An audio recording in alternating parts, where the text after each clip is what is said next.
నిన్న నా మీద పోలీసు వాళ్ళు చేసిన అతి ఓవర్ యాక్షన్, ఇలా అతి ఓవర్ యాక్షన్ అంటే ఓవర్ యాక్షన్. కరీంనగర్ సిపి గారు, హుజరాబాద్ ఏసీపీ గారు, జమ్మికుంట రూరల్ సిఐ గారి మీద నేను ప్రివిలేజ్ మోషన్ మూవ్ చేయడం జరిగింది.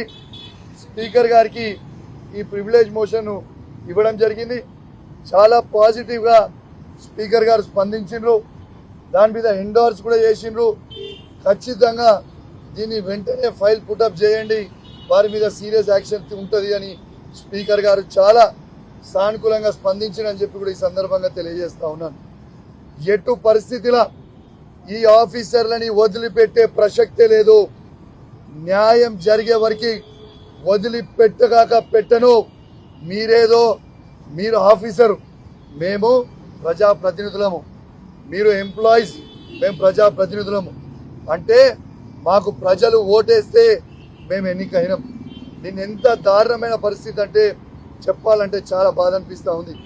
ఎంత దారుణంగా బిహేవ్ చేసారు. నిన్న నా సొంత గ్రామం హుజరాబాద్ నియోజకవర్గం శాసనసభ్యుని నేను. నా సొంత గ్రామం వీణవంక గ్రామం, నా సొంత గ్రామంలో సమ్మక్కని సారక్కని తల్లిని దర్శనం చేసుకుందామని నేను పోతే, నాతో పాటు నేను నా హుజరాబాద్ క్యాంప్ ఆఫీస్ నుంచి బయలుదేరినప్పుడు నాతో పాటు నా కార్యకర్తలు ఒక 30-35 మంది ముఖ్య నాయకులు, వాళ్ళకు కూడా దర్శనం కావాలి, మేము దర్శనం చేసుకుంటామని చెప్పి నాతోని వాళ్ళని తీసుకొని పోతుంటే మొత్తము పోలీస్ వ్యాన్లు అడ్డం పెట్టి మీరు పోవడానికి లేదు, మీరు ఆడ దర్శనం పోవడానికి లేదు, నువ్వు చేసుకోవద్దు అనేది నిన్న పోలీసు వాళ్ళు చాలా ఇబ్బంది పెట్టిండ్రు. లాస్ట్కి కేవలం నన్ను, నా సతీమణిని, నా బిడ్డని మాత్రమే పంపిస్తామని సతీమూలందరినీ దర్శనం చేసుకోకుండా హౌస్ అరెస్ట్ చేసిండ్రు.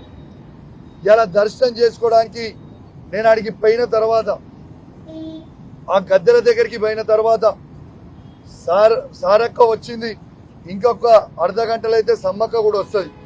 నేను వేడి చేస్తా ఉన్నా సమ్మక్క గద్దెల మీద.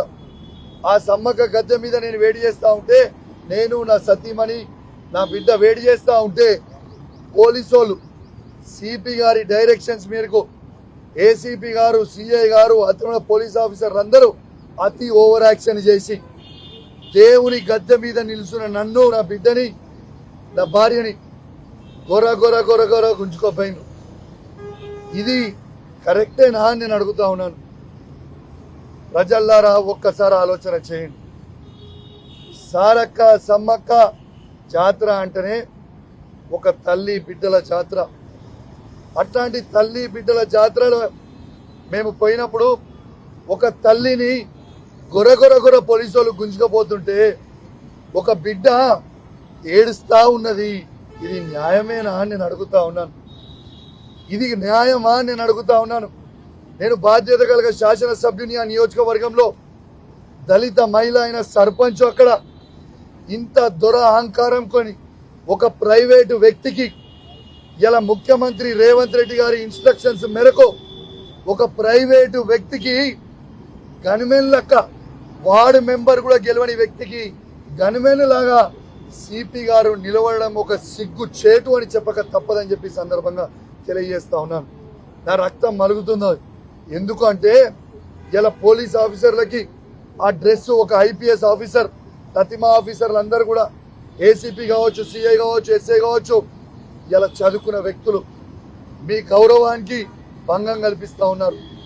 ఇలా డ్రెస్కే ఇజ్జత్ పోతా ఉంది. మీరు చేయబట్టి ఇలా మీరు ఎస్కాటు పైలట్ ఏమని ఇస్తే ఒక కేంద్ర మంత్రికి ఇయ్యండి, ఒక మంత్రికి ఇవ్వండి, ఒక ఎంపీకి ఇవ్వండి, ఒక ఎమ్మెల్యేకి ఇవ్వండి. అంటే వార్డు మెంబర్ కాని వ్యక్తికి కూడా గన్మెన్ లెక్క నిలుసొని నడవడం అనేది ఎంతవరకు కరెక్ట్ అని నేను అడుగుతా ఉన్నాను. అయినా సమ్మక్క సారక్క జాతరకి పోయే అధికారం నాకు లేదా? నేను దండం పెట్టుకునే అధికారం నాకు లేదా? ఒక దళిత మహిళని అవమానించే విధంగా ఇలా సిపి గారు, ఏసీపీ గారు, సిఐ గారు ప్రవర్తించారు. ఒక దళిత మహిళా సర్పంచ్ని ఇలా జుట్టు పట్టుకొని గొర ఉంచుకోపోయారు. ఇది ఎంతవరకు కరెక్ట్ అని నేను అడుగుతా ఉన్నాను. అంటే దళితులు బాగుపడొద్దా? దళితుల పెద్దరికం ఉండొద్దా? ఇదే దళితులు ఆడ వచ్చి కొబ్బరికాయ కొట్టొద్దా? కొట్టి దేవునికి మొక్కొద్దా అని నేను అడుగుతా ఉన్నాను. ప్రజల్లారా ఆలోచన చేయండి. ఎంత దౌర్భాగ్యమైన పరిస్థితి నడుస్తూ ఉందో. రేవంత్ రెడ్డి గారు ఆ రోజు అన్నారు, రేవంత్ రెడ్డి గారిని గొర్రె గుంజుకపోయినా. మరి ఇవాళ రేవంత్ రెడ్డి గారు మరి నువ్వు మీ అధికారులకి ఏం ఆదేశిస్తా ఉన్నావు అని చెప్తా ఉన్నాను. నేను గ్యారంటీగా చెప్తా ఉన్నాను, రేవంత్ రెడ్డి గారు కాసుకోండి. మీరు ఎంత హరాస్మెంట్ అని చేసినా నేను మిమ్మల్ని వదిలిపెట్టను, ఆ పోలీస్ ఆఫీసర్లను కూడా వదిలిపెట్టను. ఇది నా మాట అని చెప్పి ఈ సందర్భంగా మీ అందరు కూడా మీ ద్వారా వాళ్ళని హెచ్చరిస్తా ఉన్నాను. ఇలా నేను చెప్తా ఉన్నాను, ఈ ఓవర్ యాక్షన్ చేసిన పోలీసు వాళ్ళని ఖచ్చితంగా ఇలా ప్రివిలేజ్ మోషన్ మూవ్ చేసిన ఇలా మా మహిళా సర్పంచ్ గారు ఇలా పోలీస్ స్టేషన్ లో SC ST కేసు ఇలా వాళ్ళ మీద పిటిషన్ సిపి గారి మీద, ఏసీపీ గారి మీద, సిఐ గారి మీద ఇవ్వడం జరిగింది.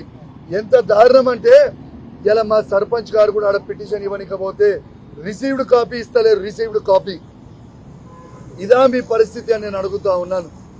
ఇలా రిసీవ్డ్ కాపీ ఇస్తలేను. ఖచ్చితంగా చెప్తా ఉన్నా, రేపు SC కమిషన్ కూడా రేపు ఖచ్చితంగా దళిత మహిళను తీసుకొని పోతాం. ఇలా SC కమిషన్ పోతాం, రేపు హ్యూమన్ రైట్స్ కూడా పోతాం. ఖచ్చితంగా దీన్ని ఇచ్చిపెట్టే ప్రసక్తే ఉండదు. నేను ఒకటే అడుగుతా ఉన్నాను, నేను రాజకీయాల్లో ఉన్నా, నేను బాధ్యత కలిగిన శాసనసభ్యుడిగా. నా భార్య బిడ్డ ఏమి చేసిందని గొర్రెగించుకొచ్చిర్రు. నా బిడ్డ 14 ఏళ్ళ చిన్న పిల్ల దేవుని దగ్గరకు వచ్చి దర్శనం చేసుకుంటే గొర్రె గుంజితే నాకు చెయ్యి వస్తుంది, నాకు మొత్తం చెయ్యి గుంజి వచ్చే పరిస్థితిలో ఉంది. ఇలా ఇదా మీరు చేసే పరిస్థితి అని నేను అడుగుతా ఉన్నాను పోలీసు వాళ్ళని. ఒక సమ్మక్క సారక్క దర్శనం చేసుకునే అవకాశం స్థానికంగా ఉన్న ఎమ్మెల్యేకి, స్థానికంగా ఉన్న సర్పంచ్ కి నా సొంత గ్రామంలో లేదా అని నేను అడుగుతా ఉన్నాను. తెలంగాణ ప్రజల్లారా, హుజురాబాద్ నియోజకవర్గ ప్రజల్లారా, ఎంత హరాచకం చేస్తారో ఒక్కసారి ఆలోచన చేయండి. ఇలా నేను చెప్తా ఉన్నాను, ఇలా కొందరు పెద్ద మనుషులు ఆడ మాట్లాడుతూ ఉన్నారు. అయ్యా మీకు తెలియదు కావచ్చు, తెలుసుకోండి. తెలియకపోతే మీ నడిచే ప్రతి రోడ్డు ఇలా హుజురాబాద్ నియోజకవర్గంలో కావచ్చు, వీణవంక గ్రామ పంచాయతీలో కావచ్చు, ఇలా కేసీఆర్ నాయకత్వంలో వేసింది కౌశిక్ రెడ్డి. ఇవాళ మీకు వేసిన బోరీలు కట్టించింది కౌశిక్ రెడ్డి. 30 కోట్ల రూపాయలతో రోడ్లు వేయించింది కౌశిక్ రెడ్డి. ఇలా 1000 కోట్ల రూపాయల అభివృద్ధి చేయించింది కేసీఆర్ నాయకత్వంలో మేమే, తప్పితే మీరు కాదు. ఎంత దారుణమైన పరిస్థితి అంటే ఆఖరికి ఆ సమ్మక్క జాతర గద్దెలు, ఆ గద్దెల మీద గ్రెనైట్, ఆ గద్దెల మీద రేలింగ్, ఆడ ఉన్న చుట్టూ సీసీ, ఆడ లైట్లు నా సొంత డబ్బులతోని 30 లక్షల రూపాయలతోని నేను ఆడ దానం చేసిన ప్రజలకి బాగుండాలని. ఇలా భక్తులు కొడుతున్న ప్రతి కొబ్బరికాయ అది నేనే ఇప్పించిన గ్రెనైట్, నేనే ఇచ్చిన రేలింగ్, ఇలా నేనే ఇచ్చిన సీసీ, ఇలా అవన్నీ కూడా నేనే ఇచ్చినయే.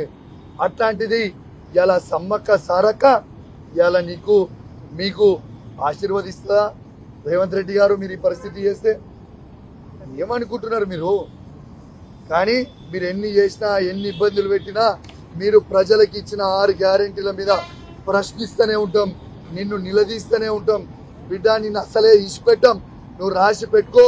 నేను ప్రతి ఆఫీసర్ కూడా చెప్తున్నా, ఇవాళ ఓవర్ యాక్షన్ చేసిన ప్రతి 3 ఆఫీసర్లకు చెప్తున్నా, ఇవాళ బిడ్డ దినాలు లెక్క పెట్టుకోర్రి.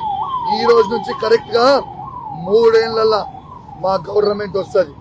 దేకిస్తాం, ఏడున్నా దేకిస్తా, రాసి పెట్టుకోండి అని చెప్పి సందర్భంగా తెలియజేస్తున్నా. మీ సిపిఐ కావచ్చు, ఏసీపీ కావచ్చు, సిఐ కావచ్చు, దేకిస్తా, 7 చెర్ల నీళ్లు తాగిస్తా. 3 ఏళ్ల తర్వాత మా ప్రభుత్వం వస్తుంది, గ్యారంటీగా అప్పుడు దేకిస్తా. ఇప్పుడు కూడా మిమ్మల్ని SC కమిషన్ ముంగట నిలబెట్టిస్తా, స్పీకర్ ముంగట నిలబెట్టిస్తా, నేషనల్ హ్యూమన్ రైట్స్ ముంగట నిలబెట్టిస్తా, అవసరమైతే నేషనల్ SC కమిషన్ దగ్గర కూడా నిలబెట్టిస్తా, నేషనల్ హ్యూమన్ రైట్స్ దగ్గర కూడా నిలబెట్టిస్తా అని హెచ్చరిస్తూ, ఎవరిని కూడా వదిలిపెట్టలేదని తెలియజేస్తూ సెలవు తీసుకుంటా ఉన్నాను. జై తెలంగాణ, జై కేసీఆర్.